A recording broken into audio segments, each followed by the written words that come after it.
सायद वडा अध्यक्ष चाहिँ उज्यालो बेलामा मात्र हिँड्यो होला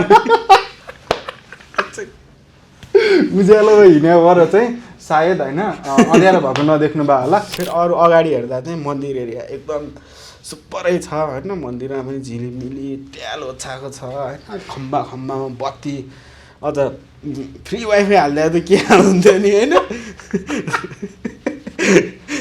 तर केहरू छैन।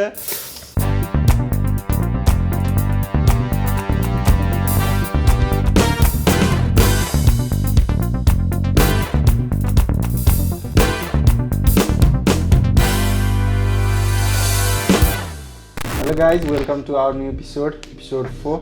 I'm Ram Kumar Pahari. I'm Sangam Pahari. And welcome to Pahari Bro. Yes, let's start. अब आज चाहिँ हामी यतिकै हेर केही कन्टेन्टै थाहा छैन। अब यतिकै ऱ्यान्डम त नभन्नु, ऱ्यान्डम त होइन। जस हामी फर्स्ट डेमा आएको थियौँ नि, मलाई त्यो कुरा गर्नु मन लाग्यो क्या होइन। हामी फर्स्ट डेमा यही ठाउँमा आएर त्यही क्यामेरा मिलाउन आधी घन्टा लागेको थियो। आज ल आयो बस्यो सक्यो क्या। आज त्यस्तो केही फिल भएन क्या, डर है। फर्स्ट दिन हामीलाई क्यामेराको अगाडि फेस गर्दाखेरि क्या डर लाग्यो क्या, हामीलाई केही बोल्न नआएको जस्तो क्या। त्यही पनि अब तपाईँहरूको सपोर्टले गरेर चाहिँ हामीलाई अझै नै जागर आइरहेको क्या। यस गाउँतिर सबैले चिन्न थालेछ होइन। सबले यो मान्छे भन्न थालेछ होइन। धेरै राम्रो लाग्दो रहेछ। घरमा पनि होइन, घरमा अब बाटोतिर हिँड्यो भने यो मान्छेले त यस्तो भिडियो बनाएको थियो भनेर। त्यही त अनि तेरो भतिजनीले पनि अनि भन्थ्यो अरे नि त दाइको के अरे त अङ्कलको मात्र काकु मेरै भिडियो मात्र हेरेर चाहिँ यस्तो लाग्छ। घर जाने बित्तिकै ल मेरै भिडियो बजिरहेछ क्या घरमा। मेरो पनि भाइहरूले मम्मीहरूले अनि बहिनीहरूले सबैले हेर्छ क्या भिडियो। जे सपोर्ट छ राम्रै होइन। Thank you guys. अझै पनि कमेन्ट चाहिँ पुगेको छैन। कमेन्ट चाहिँ पुगेको छैन। चिनी जतिले चाहिँ गरिदिउँ। भोलि तपाईँ पनि यहीँ हुन सक्नुहुन्छ होइन। हुन्छ नै, हामीले तपाईँहरूलाई नै रिप्रेजेन्ट गर्दैछौँ होइन। हामी खासमा चाहिँ हाम्रो पहरी, हाम्रो पहिचान होइन हो क्या भन्नु। पहरी ब्रो नाम राखेको छ। खासमा हामी पहरी भने चाहिँ अब एउटा हामी कुन ठाउँमा बसेको मान्छे होइन। जस्तो हामीलाई पहरी भने त खास चिन्दैन। त्यही भएर पनि हामीले चाहिँ एउटा पहरीको एउटा छ नि, हामीले पनि गर्न सक्छौँ। हामी पनि अलिकति नलेज छ हामीसँग होइन। हामी पनि अब समाजमा सोसियल मिडियामा हामी पनि फेस गर्न सक्छौँ यो कुरामा। त्यस्तो बारेमा हो क्या। त्यही भएर हामी पनि पब्लिकली आउन सक्छौँ होइन। हामीलाई पनि त पहिला त लाज लाग्थ्यो नि। हामी तर पहिल्यैदेखि कोसिस नगरे त होइन नि त। हामीले पनि स्टोरी पनि लेखेको थियो, सबै कुरा भइसकेको थियो। हामीलाई अलिकति डर थियो क्या एउटा समाजको होइन। तर अब हामीले चाहिँ ट्राई गरिरहेछौँ। त्यही त हामी एउटा हाम्रो पहरीको पहिचान चाहिँ हामी देखाउँछौँ। मैले गाई चाहिँ होइन अब डकुमेन्ट्री गर्न त गरेको थिएँ हाम्रो पहरीको बारेमा होइन। त्यो पहरीकै बारेमा कुरा गरौँ न त। मैले चाहिँ म चाहिँ अब गाई चाहिँ होइन, म चाहिँ पत्रकारिता क्षेत्रमा लागेको लगभग 5 वर्ष भयो होइन। मैले चाहिँ गाउँमा अब हाम्रो पहरी जातिको चाहिँ एउटा डकुमेन्ट्री बनाउन ट्राई गरेको थिएँ। कारणवश भिडियो आएन। हामीले अध्यक्षज्यूहरूको पनि अन्तर्वार्ता लिएको थियौँ है। हामी सबै गएर गाउँको ड्रोन सटहरू सबै गरेका छौँ क्या। ड्रोन सटहरू मसँग छ, अन्तर्वार्ता सबै छ क्या साथी। तिमी पनि गर्थ्यौ नि त होइन। हाम्रो अहिलेको अध्यक्षज्यू होइन, पुरानो अध्यक्ष। अब के गर्ने, अब हाम्रो त्यो तपेश्वर जस्तो यस्तो पवित्र ठाउँ छ नि त होइन। अब तँलाई थाहा नि तपेश्वरको बारेमा अलिकति भनिदिनु, तेरो घर नजिक छ। अब तपेश्वर चाहिँ अब खासमा पहिल्यैदेखि थियो। अब त्यहाँनिर मान्छेहरू कसरी जान थाले चाहिँ भन्छ है त होइन। त्यसको पनि स्टोरी चाहिँ धेरै छ। त्यो सत्ययुगमा जुन महादेवले त्यो सत्यदेवीलाई त्यो बोकेर हिँड्नु भएको थियो नि, एकदमै त्यो क्रोधमा बोकेर हिँड्नु भएको थियो नि।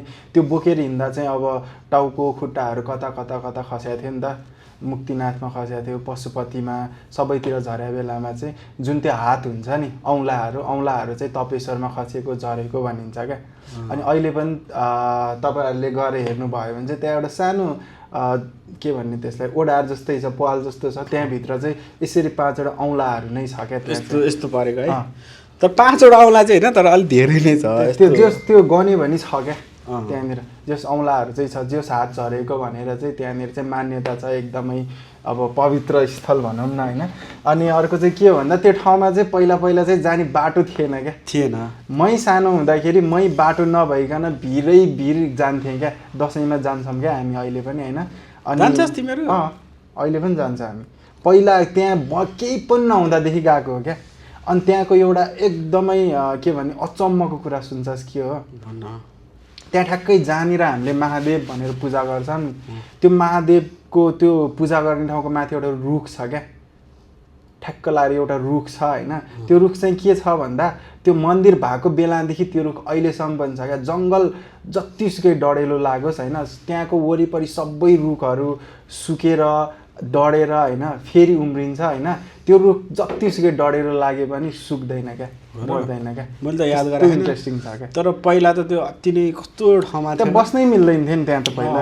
अहिले चाहिँ राम्रो भएछ घुम्नलाई होइन, त्यो पर्यटक क्षेत्र चाहिँ राम्रै हो। अब पहिला सुरुमा चाहिँ मेरो विचारमा चाहिँ होइन, अब त्यो मन्दिरलाई पर्यटक क्षेत्रलाई विकास गर्नु ठिक कि पहिला सुरुमा आफ्नो गाउँलाई चाहिँ होइन, हाम्रो गाउँलाई चाहिँ अलिकति हुन्छ नि बनाउनु ठिक जस्तो लाग्छ मलाई चाहिँ। के हो भन्दा यो चाहिँ इन्टरलिङ्क्ड हुन्छ क्या। जस्तै एउटा पर्यटकीय स्थल बनेपछि त्यहाँ मान्छेको आउजाउ जति बढी हुन्छ नि त्यही हिसाबले पछि बिस्तारै चाहिँ विकास हुने हो क्या आफै होइन। अब मलाई चाहिँ त्यो यो जुन तपेश्वरको विकास छ नि त्यसमा चाहिँ त्यो जुन यो ठुलो बाटो बनाइदिएको छ नि त्यो चाहिँ एकदमै नराम्रो लाग्छ क्या। एउटा बरु ट्रेकिङ ट्रायल बनाइदिए हुन्थ्यो होइन, ट्रेकिङ। त्यही त त्यो मेन रोड बनाएको भएरै पनि धेरै कुराहरू अप्ठ्यारो आएको छ क्या गाउँमा। त्यो जुन त्यो पहिरोको कुराहरू छ नि त्यो बाटो धेरै ठुलो भयो क्या, त्यहाँनिर पानी जानलाई त्यो वे नै भएन क्या। त्यो अस्ति त्यो एउटा सेरोफेरो गोदावरी भन्ने थाहा छ, त्यसले त्यो तपेश्वरको भिडियो हालिरहेको थियो नि, बाटोहरू पुरा खत्तम छ अब कहिले बन्छ भन्दै थियो होइन। मैले हेरेको थिएँ होइन।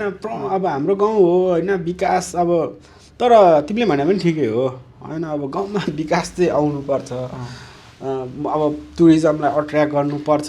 तर एउटा कुरा चाहिँ के भन्दाखेरि अझै पनि साथी तिमीलाई थाहा छ अझै पनि हाम्रो गाउँमा विकास चाहिँ अलिक छैन क्या। पर्यटन क्षेत्रमा विकास गर्ने कि गाउँमा विकास गर्ने, एउटा मैले पर्यटक क्षेत्रकै कुरा गर्दाखेरि हाम्रो गाउँमा चाहिँ के भन्दाखेरि अब तपेश्वर बनायो होइन, त्यहाँ माथि इच्छेश्वर छ, त्यो पस्मामा त्यहाँ एउटा मन्दिर सिकारी के भन्ने छ होइन। त्यहाँनिर त्यो ट्रेकिङ पनि बनाएको छ, साइक्लिङ भनेर एक टाइममा एकदमै पपुलर थियो, मान्छेहरू आएको थियो होइन। तर हाम्रो गाउँमा अब गोदावरीकै कम्पेयर गर्ने हो भने विकास टुरिज्म क्षेत्रमा चाहिँ अलिक कम छ। म किन देख्छु भन्दाखेरि ठाउँ सानो छ क्या, ठाउँ सानो छ। त्यहाँनिर अब अब एउटा पर्यटक आयो भने एक दिनभरि घुमेर त्यो ठाउँ सबै कभर गर्छ, 2-3 दिन बस्नु पऱ्यो खर्च गर्नलाई। गाउँ भने चाहिँ अब पिकनिक मनाउन पनि त्यो ठाउँ चाहियो, स्पट चाहियो। अब रमाइलो गरेर त्यो अब तपेश्वरको माथि गएर ड्याङ गीत बजाएर बस्थ्यो भने त पुरा हाम्रो गाउँलाई नै एउटा हुन्छ नि, त्यो हुन्छ नि। त्यो इन्भाइरोमेन्ट गोदावरीको जस्तो पिसफुल इन्भाइरोमेन्ट छैन नि त। विकास भने चाहिँ त्यहाँनिर आएर बस्नु पऱ्यो, त्यहाँको सामान खानु पऱ्यो होइन, अनि त्यहाँको पब्लिकलाई पनि हेल्प हुनु पऱ्यो, त्यसपछि चाहिँ पर्यटकमा विकास हुन्छ जस्तो लाग्छ। यस्तो हो विकास भने चाहिँ कस्तो भन्दा त्यो जुन गोदावरीको पर्यटन छ नि त्यो पर्यटनले गर्दा चाहिँ गोदावरी विकास भयो क्या। पहिला विकास भएर पर्यटन आएको, गोदावरी त ठाउँ नै ठुलो छ नि, ठाउँ पनि ठुलो छ। प्लस अब बढी खेलमा पनि त्यो अब त्यो धार्मिक पर्यटकीय स्थल चाहिँ बनाउन सकिन्छ भनेर पहिला कन्सेप्ट लिएर आएको पनि मान्छेहरू थियो पनि क्या त्यो बेलामा चाहिँ किन त्यो विकास हुन सकेन भन्दा ट्रान्सपोर्टेसन। अहिले त गाडीहरू राम्रो छ। तर मैले भन्न खोजेँ चाहिँ मेरो पहिलो क्वेसन भनेको चाहिँ होइन, यो विकासको कुरा भन्दा पहिला आफूमा विकास हुनु पर्यो होइन, व्यक्तिबाटै आउनु पर्यो। अनि गाउँमा अब बाटो बन्नु पर्यो, पहिला आफूलाई सुविधा हुनु पर्यो, त्यसपछि अरूलाई क्या, बाहिरको मान्छेलाई सोच्ने हो क्या। गाउँमा अझै नि अब हुन्छ नि बाटो छैन, अब माथिसम्म जानु पर्यो, त्यहाँबाट अब बस पार्कबाट लेले छितोल्नु पऱ्यो भने त्यहाँ बाटो छैन होइन। अब 5 नम्बरबाट त्यो लेले जाने पहिला बाटो बनाएको थियो, छैन अहिले। अब त्यो पस्माबाट त्यो चापागाउँ छिचल्ने बाटो थियो, त्यो पनि छैन, दोस्तै छ नि त। छैन त, नराम्रो एकदमै नाजुक स्थितिमा छ होइन। त्यो अब यस्तो भइसक्यो कि अब मैले विकास कहाँ भइरहेको छ त अहिले होइन। विकासकै कुरा गर्दा भन्दा अहिले हाम्रो गाउँमा चाहिँ अब पानीको सुविधा अलि राम्रो भएको छ, अब गाडीको अलिकति राम्रो भएको छ है। अब भन्नै पर्दाखेरि चाहिँ मैले देखेको चाहिँ नत्र भए त त्यही हो साथी। अब हाम्रो मन्दिर एरियातिर चाहिँ अलिकति राम्रो टाइल्सहरू ओछा छ। अब तेरो घरतिर कस्तो छ? मेरो घरतिर जाने बाटोमा बत्ती पनि छैन। तिहारमा हाम्रो वडा अध्यक्षज्यूले होइन हरेक बस पार्क बढीखेल सुरु भएकोदेखि बस पार्कसम्म वडा अध्यक्ष घरसम्म बत्ती झिलिमिली क्या, ठ्याक्कै त्यहीँ तलबाट अँध्यारो बाटो हुँदै म घर जानु पर्थ्यो क्या। मैले भिडियो बनाएर झन्डै वडा अध्यक्षलाई पठाइसकेका थिएँ क्या। हो र छैन नि, तर त्यो टर्च बालेर जानुपर्छ। त्यो बत्ती त साँच्ची हाम्रो मन्दिरमा छ क्या। गाउँमा छैन। ठ्याक्कै गाउँमा माथि छ, ठ्याक्कै गाउँ छिर्ने ठाउँ जुन छ नि त्यहाँनिर चाहिँ टर्च बालेर हिँड्नुपर्छ क्या खोलासम्म। त्यो बेला त बर्खामा त बाटो पनि बिग्रेको थियो अरे। म त्यो कुरामा चाहिँ अचम्म भइरहेको ल अध्यक्षले अब बाटोमा झिलिमिली पार्यो, ठिकै हो, राम्रो हो नि, कस्तो राम्रो देखाएको थियो होइन। अब त्यहाँ भित्र जाने बाटोमा चाहिँ सायद वडा अध्यक्ष चाहिँ उज्यालो बेलामा मात्र हिँड्यो होला।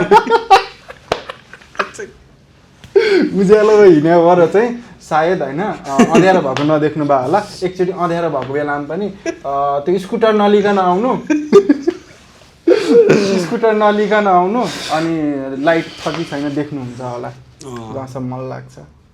तर हाम्रो गाउँमा मेरो अब गणेशस्थान एरियामा चाहिँ राम्रै विकास भएको छ। तर मेरो पनि एउटा अनुरोध होइन, अब त्यो गणेशस्थान जाने त्यो गाडी चढी बाटो चाहिँ राम्रो छ, ढलान गरे होइन, एकदम टाइल साल ओछ्याइदिएर अब जुन ठाउँमा त्यो टाइल अब ओछ्याउनु पर्थ्यो कि पर्दैन थाहा छैन होइन, भनिदिइहाले ओछ्याउनु भएको होइन। तर त्यो अब अर्को त्यो हाम्रो यताबाट मेरो घर यता तलबाट जाने बाटो छ नि, त्यो चाहिँ त्यहाँनिर त अब गुनै भइसक्यो छैन क्या, बाटै छैन, के हो त्यो त भिड जस्तो भइसक्यो है। त्यसलाई चाहिँ हेरेकै छैन होइन। अब त्यो मुखमा त राम्रो भएन नि त, गाउँमा त होइन सबै हेर्नु पऱ्यो नि। त्यस्तो जग्गा बाटै पहिला त्यही बाटोबाट सब त्यो हाम्रो घर लगभग 14-15वटा घर त्यही ओह्रालोबाटै जान्छ क्या। त्यो हाम्रो घर पछाडिबाट छ नि, अहिले बाटै छैन क्या, बाटै छैन, त्यो भिरै जस्तो भइसक्यो, घाँस उम्रिसक्यो होइन, पहिरो गयो के गयो छँदै छैन क्या। त्यस्तो छ हाम्रो गाउँमा चाहिँ। फेरि अरू अगाडि हेर्दा चाहिँ मन्दिर एरिया एकदम सुपरै छ होइन, मन्दिरमा पनि झिलिमिली ट्याल ओछ्याएको छ होइन, खम्बामा बत्ती, अझ फ्री वाइफाई हाल्दा त के हुन्थ्यो नि होइन। तर के गर्नु छैन, त्यही हो साथी। तर मलाई चाहिँ अलिकति विडम्बना मेरो गाउँको बारेमा लाग्ने होइन चाहिँ अब त्यो 8 नम्बर होइन, म जान्छु त्यतातिर नुहाउन, त्यहाँ मूल छ नि त हाम्रै मूल भनौँ न, त्यहाँको पानी हर्सिदीसम्म लया भने चाहिँ छ। तर त्यो चापागाउँको हो त्यो मूल होइन नि, होइन नि के हो, होइन भने चापागाउँको हो क्या त्यो। तेरो त्यो ठ्याक्कै त्यो भिर सकेपछि तलतिर खोल्सा लाग्छ नि, त्यो चापागाउँको हो क्या। त्यो मैले त्यो जनगणना गर्नको बेला मैले त्यहाँ घरै गरेको थिइनँ। हो होला जे होस् त्यो ठाउँमा त्यो मुहान छ होइन, जस अब चापागाउँकै भयो भने त्यहाँ अलिकति पहरीको बस्ती छ नि त, पानी त्यहाँबाट बोकेर माथिसम्म लानुपर्छ, त्यो बाटो छैन एक त होइन। अब त्यहाँ चाहिँ अलिक विडम्बनै छ क्या मलाई जहाँसम्म लाग्यो चाहिँ। म नुहाउन जान्छु, त्यत्रो टाढासम्म जानुपर्छ, खम्बाहरूमा लाइट छैन त्यतातिर त। अब अँध्यारोमा हिँड्दाखेरि त अब जङ्गलको बाटोमा अब बिस्तारै जाऊ है नानी भनेर त पुग्दैन नि त वडा अध्यक्षज्यू, लाइट हालिदिनु पर्यो होइन क्या। अब त्यो ठाउँ चाहिँ अलिक विडम्बनै छ। त्यहाँबाट अब त्यो भट्टाबाट जाने त्यो बाटो एकदमै खतम छ। मान्छेहरूले त हामीलाई रिक्वेस्ट नै गरेको थियो नि डकुमेन्ट्री बनाउन जाँदाखेरि। साँच्ची त्यो म गाइजहरूलाई भनिहाल्छु, त्यो हाम्रो अब बढीखेला त्यो नयाँ बस्ती छ नि, त्यो नयाँ बस्ती चाहिँ त्यो एम्बुलेन्स जाने बाटो पनि एकदमै गाह्रो क्या त्यहाँ। त्यहाँको गुनासो चाहिँ अलिक एकदमै धेरै थियो क्या। नयाँ बस्ती भनेर अलिकति पछाडि राख्दा जोस् अब नयाँ बस्ती भएपछि उनीहरूले भोट त हाल्छ होला। भोट त यहीँबाट बसैसराई लिएर आइसकेपछि त यहीँबाट भोट त हाल्छ। बसैसराई लिएर बढीखेलकै बासिन्दा भइसक्यो क्या। उहाँहरूको गुनासो चाहिँ अलिक धेरै थियो मैले देखाए अनुसारले चाहिँ एकदमै। अनि अर्को गुनासो अब अर्को कुरा हाम्रो गाउँमा भने चाहिँ त्यो अब हरामल एरिया छ नि, त गएको थिएछ अहिले? मेरो त पुर्खा नै त्यही हो, अहिले चाहिँ गएको छैन। अहिले गएन, तर त्यहाँको पनि विडम्बनै छ क्या, बाटोहरू केही छैन क्या अहिले। अस्ति बनाइरहेको जस्तो लागेको थियो उतातिर बाटो। खै मैले अहिले देखाएको छैन, पहिला चाहिँ त्यो हरामुल कस्तो राम्रो ठाउँ थियो होइन, कति माछाहरू। म पहिला कति पौडी खेल्न जान्थेँ, त्यो ठाउँमा माछा कति थियो। अहिलेको भाइ बहिनीहरूलाई थाहा छ कि छैन क्या, त्यहाँ माछा थियो, पौडी खेल्न मिल्थ्यो, हामी पहिला त्यो हाम्रो गाउँमा पानी नहुँदा त्यो असार साउनमा चौडुलको त्यो पानी बन्द गर्दाखेरि सबै गाउँको मान्छे जान्थ्यो त्यहाँनिर होइन लुगा धुन्थ्यो भाइ बहिनीहरूलाई के थाहा त्यो दुःख होइन हामीलाई थाहा छैन नि त्यहाँ जान्थ्यो पौडी खेल्थ्यो मम्मी ड्याडीहरू लुगा धुन्थ्यो म चाहिँ दिनभरि त्यहाँ माछा मार्ने अनि त्यहाँ कस्तो राम्रो थियो क्या त्यहाँ यस्तो राम्रो थियो त्यहाँको पसलहरू पनि कति राम्रो थियो क्या अहिले केही छैन जस्तो लाग्छ मलाई